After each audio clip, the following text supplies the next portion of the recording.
Welcome back to Briggs on Books, our truly international talk show on books. We have authors on the show, editors, literary agents. There's a lot of people out there that just help you get your book out. They'll help you get it edited or put it in the right format. We want all of these people on our show. So our largest audience is aspiring writers. So we want to help people get their book published somehow, some way. Our next guest has done some amazing things because I always say anybody can write a book, but few people can finish writing it. And after you write it, you got all these things you have to do in publishing and getting it out there and stuff like that. But our next guest just won 3 first-place awards in the fall 2023 BookFest for her first book, Rising Star. Our guest is Michele Kwasniewski. Welcome, Michele. Hi, Mike. Thanks for having me on the show again. And congratulations. Wow. Thank you. It's a really big deal for an unknown like me to get any kind of recognition, let alone 3 first place awards. It's pretty special. Get 3 of them in. That is just amazing. Now, I'm going to put the cover up of that first book, Rising Star. That's where it all started, right? It's a trilogy?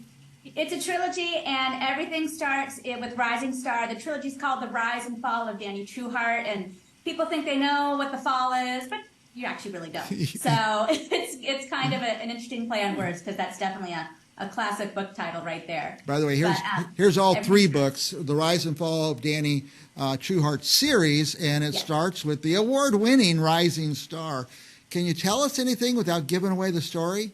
Of course. So Rising Star starts when the main character, DANI TRUEHART, our heroine, is 15 years old, and she spent her whole life training to be a pop star. Really pushed by her momager, her stage mom, Jody TRUEHART, who's always aspired to be more than a housewife. Yeah. And but she never quite made it. So the book follows her trajectory from unknown suburban teen who's very talented to she's starting a burgeoning pop star career by the end of the book, flying off to star in the Macy's Thanksgiving Day Parade. Oh, nice. So will people find it believable? You know, I've had a lot of feedback from people, and they do say that it's very believable. I used to work in the industry, not in music. I worked in television and film, so I do know a lot of different things about contracts and what's expected from talent and things like that, and I switched it to music because I love music, A, and B, I didn't want to get sued by anyone I worked with. Nothing is really based on anyone I met or have known, but there might be certain traits or instances I might have experienced in my past. In your past, behind the scenes. I was going to say, I find it believable because I've seen this kind of similar stories multiple times. Now, do you think it will be inspiring for people to say, that's the path I want to go on?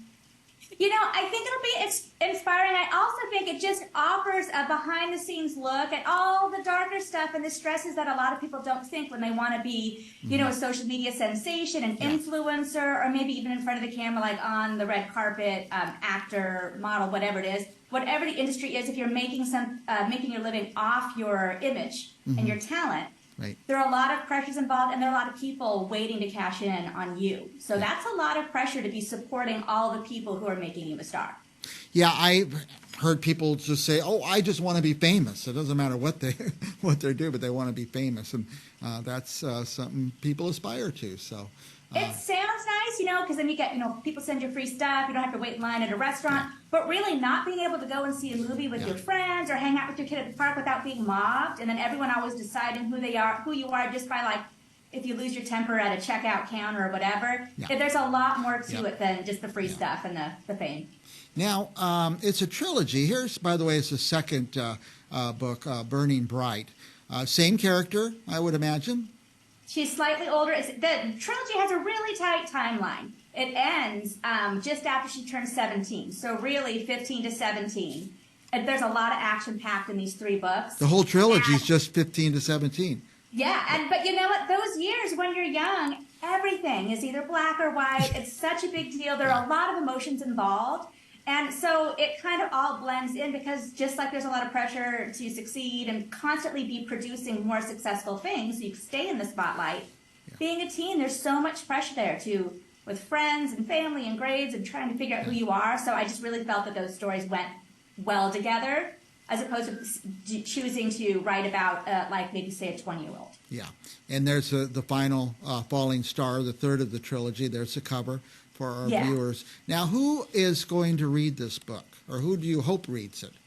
I had initially designed the series, written it for teenagers, but I will say that I have had readers all across the ages and generations. My oldest reader was my grandmother, who was 96, and I've had men and women, various ages, read it, and even had teenage boys read it. And a lot of people just want to see what it's like to be famous. I think most people you want to be famous, you want to be an actress, you want to be a singer. So I think that kind of ticks that little, like, everyone's got that, like, secret fantasy. You sing into the shampoo in your shower or in your car. You know, everyone's kind of got that. Just kind of plays on that fantasy a little bit. You know, I read young adult books all the time. I love them. Well, the reader, I mean, are they going to get a message from this? Are they going to be inspired? Is it a warning tale, or is it just fun entertainment? I've had different messages from different people. It's definitely fun entertainment, but a lot of parents who have read it have said they've had a very hard time with the mother-daughter relationship. And as well, kind of too, not so much, but a little bit with the father relationship, because he's more hands-off, the mom is very hands-on.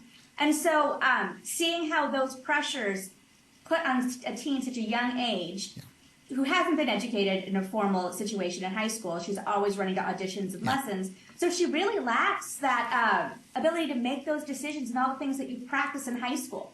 So she has no kind of deductive thinking, and she's kind of left to the wolves and trusting that the people around her are making the right decisions for her. Yeah. But as she gets older, she can't really use that excuse anymore, that she didn't know any better, or because as you get older, like all of us, you can only use "I didn't know" so many times. Eventually, you know what you're doing, and you're still choosing to make maybe bad decisions. Do people think you're writing about yourself?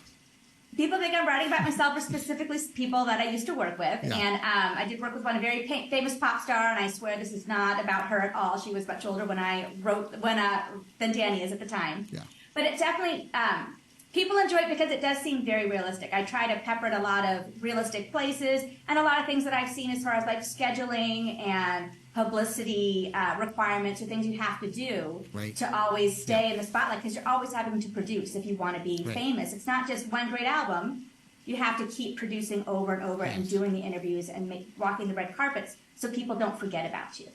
Now, each person, I mean, people really do go through this, and each person that goes through it has their own experience. We've seen Britney Spears and Miley Cyrus and now Taylor Swift, and they all kind of went through it a different way and ended up on the other end in different condition, I might say.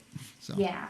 And I think a lot of that depends on the support, because a lot of those people started out as teens. Yeah. And I think it really speaks to the support that they have, because there are certain teens that now are adults now, like Natalie Portman was a teen actress, very preteen actress, and she did phenomenally well. She thrived, I think, because her parents were very, very involved, and she had a very good management team, and everyone worked together to make sure that she had time off, she got educated, she wasn't exploited, and had time to be a kid. And I think sometimes that falls through the cracks. Now, I hate to state the obvious, but the holidays are coming up, and people are looking for gifts, and I tell you, for our viewers, if you give a gift of a book, whoever you give it to, they're going to have that book in 5 years and in 10 years. It's not something they'll play with for a few hours and it's gone. So also, I want to give this hint. I go to so many parties during the holidays, and I always take a bottle of wine for the host who invited me. This year, I'm taking books. I love that. I love that idea. I think I might steal that and do it too. I'm going to copy. So when you go to Michelle's Amazon page or her web page, wherever you go, click, don't order one book. Order 5 of them, for goodness sakes, and give them out. Also, kids go to these birthday parties all year long, and they're always going to birthday parties, and order enough of Michelle's books to give to every birthday person. You have to give a gift. Thanks, Mike. So. And if you send me an email, I will be happy to send anyone who emails me an autographed book plate personalized to whoever you want it to. Nice, so I'm happy to do that. I'll mail it to you in the mail. Wouldn't that be a great Christmas present when it said, "Hey, dear Molly, Mike Briggs said you would enjoy this book," and something like that. Wow. I love that. Together, we're thinking of all these great ideas. So buy books. They're not that expensive, of a gift, and people really appreciate it because it's special and it's personal. Yeah.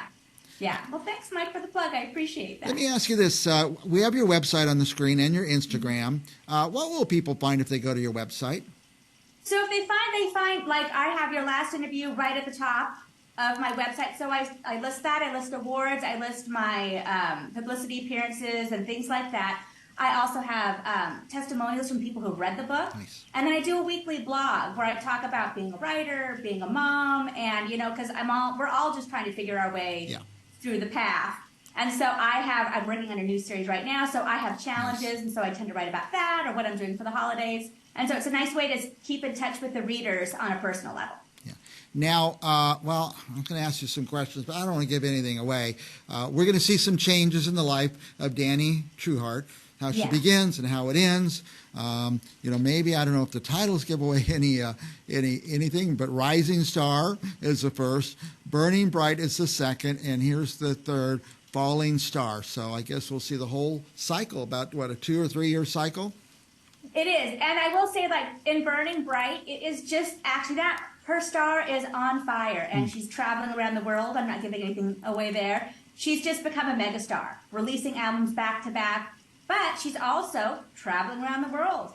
And she's with a bunch of people who are supposed to be watching her. And, maybe some stuff happens. Yeah. Maybe things happen at the end of the book where you're like, what's going to happen in book 3? And then book 3 literally picks up exactly where book 2 left off. They're literally, it's like seconds after the ending of book 2. One day to the next. Yeah, great. Of course, I always go over time with you, Michele, because you're an easy interview and you're fun and energetic. But last thoughts for our viewers? I want to say, if you have an inkling at all to write, just do it. The most important thing to writers is you stick to it and just keep going, because it's time. You will eventually get there. You improve your craft the more you do it. So just keep writing. You'll get there. Yeah. And then once you write, there's a whole nother job after that of figuring out how to get it published and out there and going on some talk shows and entering BookFest, which you did. Tell us a little bit about that. So my agent said, she's like, if you can go out there and enter some contests, she's like, do it. And we talked about different contests that I would enter. And it's a good way for unknown writers to get recognition, because I'm not yet a New York Times bestseller. I haven't yet gotten onto Reese Witherspoon's book club, but it's hopeful. I have goals. And so it really is a nice barometer of if my work is worthy and if I am hitting the marks with my work. And it's nice to see my books connecting with these people who read thousands of books to judge these contests. Yeah. And you won 3 first place awards, am I right? Yeah. In first place, I won best series, best, here it is, hang on, I have it.